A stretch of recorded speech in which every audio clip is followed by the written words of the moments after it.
It's official, Aaron Rodgers is back, or at least back at practice, as earlier today the New York Jets opened up the 21-day practice window for Rodgers to start to make his unprecedented return after his Achilles injury. Welcome back everybody, I'm Dr. Brian Sutterer, and my goal in this channel is to help teach you about the medical side of the sports world. Now y'all have seemed to enjoy when we talk about these updates with Rodgers, so let's break down this latest news with the official practice window opening, facilitating the real start to push and get back to football. Now, I've got an open mind, and I will admit, as we've gone through this whole process, I've learned more, I've read more, I've thought about this more.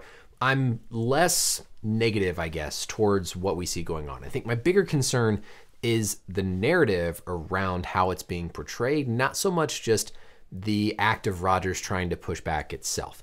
Number one, let's get all of this talk about it was never a real rupture, it was a partial strain, just completely off the table. Number one, if it was a partial strain, you would never have done surgery for it. And number two, we can clearly see on the video when his Achilles snaps, all right? There is nothing else here that is going to cause that reverberation, that's going to cause that pop. We see a nice tight calf complex there.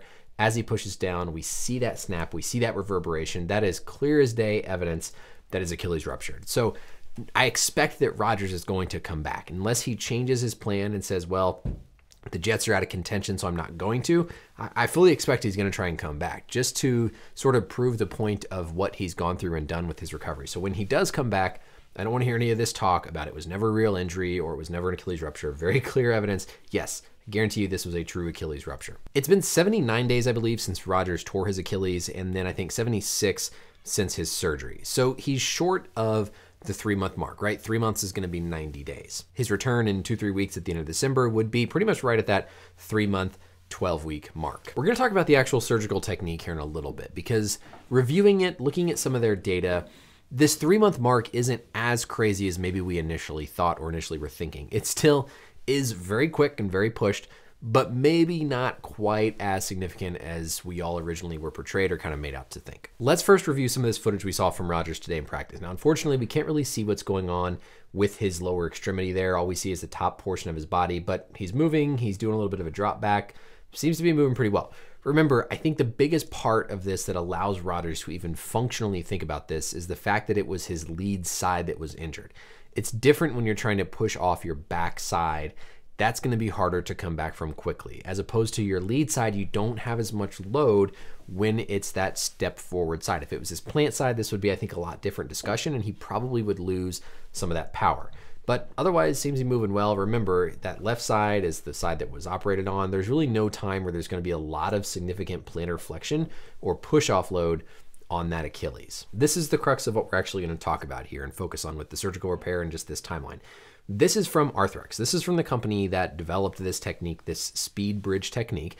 This is on their website, and this was one of their initial outlines for a rehab protocol. And what we can see here, week 12, eccentric loading, power and sport-specific training. We're gonna dive into this next, but first, I wanna give a quick shout out to the sponsor of this video. This video is sponsored by Geology. Geology is a 22-time skin, hair, and body care company with products centered around a handful of ingredients that have been proven and trusted by dermatologists for decades. When you just go to the store, skincare kind of feels like a gamble, right? But Geology is gonna help design programs tailored just to you. And their skincare products have become part of my daily routine. I start my day off with an everyday face wash, followed by a vital morning face cream. Then in the evening, repeat the everyday face wash, followed by a nourishing night cream and an overnight repairing eye cream. They're simple and effective and take the guessing game out of taking care of your skin. And right now, for a limited time, they're gonna hook you up with an insanely awesome deal. Right now, if you use my code Brian70, they're gonna give you 70% off their award-winning skincare trial set. There's even more, they're also gonna give you 50% off when you add on one of their skin, hair, or body add-on products to your skincare trial set. Not only is Geology the best in the skincare game, but they've also released a lot of amazing new hair, body, and skin products that I love using. In particular, their hair co-wash is fantastic. They also have some really great body washes. So there's things for you to check out no matter what you're looking for that personal care routine. So take advantage of this fantastic offer today and do something to not only step up, but also simplify your skincare routine. Thank you again to Geology for sponsoring today's video, and let's get back to our learning. So let's line up this protocol with what we've seen so far with Rodgers. Week 1, weight bear is able in the boot, active range of motion. Check. That's what we saw when he was kind of partially weight bearing initially, using those crutches, but still putting some weight on that side. Week 2, start doing a little bit of plantar flexion resistance. Week 4, cycling, but not doing a lot of stretching, meaning dorsiflexion of that Achilles. Week 6, get rid of the boot, start more weight bearing rehab. And then week 12, really loading that tendon, sports specific training. Now, this is not full return at week 12. This is start loading it, start ramping into your sport-specific training after 12 weeks, 3 months. So per this, everything kind of up to this point was pretty standard for what we were seeing with Rodgers. But now this week 12, that eccentric loading, the power and sport-specific training, he is early ahead of this schedule. And remember, this is just when you start all that. That's not per this initial rehab recommendation when you finish the sport-specific training. And this is just general population. This isn't thinking about somebody who's playing NFL football, for example. The whole premise of this SpeedBridge technique from Arthrex was to allow early mobilization and functional rehab. Historically, when we treated Achilles ruptures, we would put people in a cast, they'd be non-weight bearing for potentially a month or longer, and you would get a bunch of muscle atrophy and just completely shut down things on that side. So we found the sooner you can get people walking, the sooner you can bear weight and start functional rehab, the better they tend to do. And so this SpeedBridge is just another way to provide a stronger repair of that rupture to help facilitate that recovery. So let's pretend, for example, this is the area where the Achilles is ruptured. So a mid-substance, which is important because there's different techniques depending on if it's an insertional tear or a mid-substance tear. But here we're talking about mid-substance Achilles SpeedBridge. The traditional way of repairing this was that you would go in and you would basically put a bunch of stitches or sutures across the site of that rupture. The SpeedBridge basically bridges across the tear to help anchor the tendon more in line with the bone. So if your tear is right through here, instead of directly suturing across the tear, you go above and then you pass those sutures through the tendon and then you anchor down into the bone of the calcaneus on either side. So the tendon goes up through that distal portion and then crosses the rupture. So you, instead of just directly repairing end to end, you're bridging across that tear, cinching down this proximal portion of the tendon, and then you've got a lot of load supported by these anchors here into the bone, as opposed to just relying on the sutures going across that span. So that's that bridge, so to speak, is you're bridging across the tear, suture starting up here, going down through to pass through, and then anchoring into the bone. This has better tensile strength compared to a traditional tear and helps to allow that early weight bearing and recovery. Now, yes, this technique, I believe, was introduced maybe in the mid, kind of early 20-teens timeframe, so it's not old. It's also not revolutionary in the sense of the last year or two. But yes, it is a new novel technique compared to, say, what would have been available back in the 90s or early 2000s.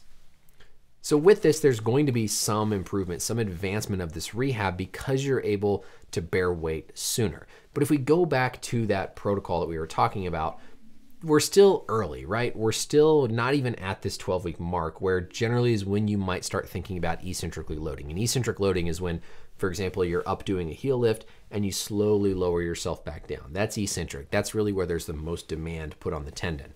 Power, sport-specific training at that 12-week mark. And so Rodgers, based on this, is maybe trying to push things by 1 or 2 months, not cutting it in half like we might have initially kind of thought compared to a traditional old school methods. So that's the part of this, as I've kind of been learning more, thinking through this more, makes me feel a little bit better about it, just because it's not like he's trying to cut his return time down by 75%. You know, traditionally we saw Cam Akers come back, running back, much more demanding position, and I believe 5.5 months. So if Rodgers can get back at the end of December, still pretty significant. That's still like 3.5 months compared to 5.5 months. So maybe 50-60% quicker, but it's not like you're going from a 12-month recovery down to a 3-month recovery. Still, I think it's very aggressive.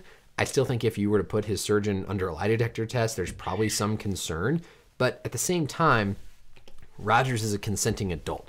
I'm sure they've gone over these risks. They've gone over what might be the limitations. They've made it very clear to him, if he tries to push through, what may happen. For example, other injuries. You're probably not going to cause a failure of this repair. It's not like those anchors are suddenly going to tear. You're probably looking more at, if you progress things sooner, you get what you call creep. So the tendon starts to stretch a little bit, and when it stretches, you lose some of that strength ability to reach. And so it's probably more of a functional risk rather than it is a risk of him going out there and breaking those suture anchors that are bridging across that tendon. It's the functional risk of getting back sooner. So that's really where my whole issue has been this whole time with the conversation, is that it's being portrayed that this is the normal sort of standard of care, and that if Rodgers gets back on the football field in late December, which honestly I think he will, that means that was a 100% successful, good, optimal perfect rehab.